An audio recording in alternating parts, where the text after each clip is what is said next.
احتساب عدالت نے 190 ملین پاؤنڈ ریفرنس میں بانی پی ٹی آئی کی بریت کی درخواست مسترد کر دی ہے۔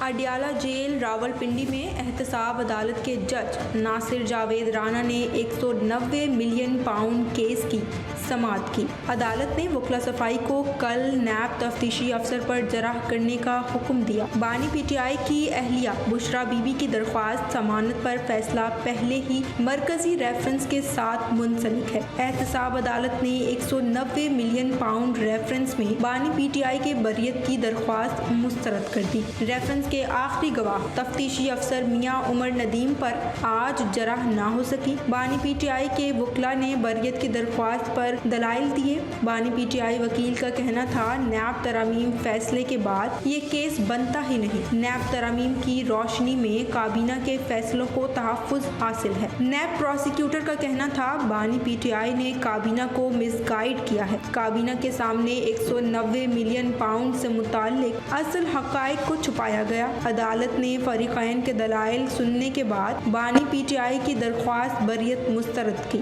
عدالت نے ریفرنس کے آخری گواہ پر جرح کے لیے کل کی تاریخ مقرر کر دی۔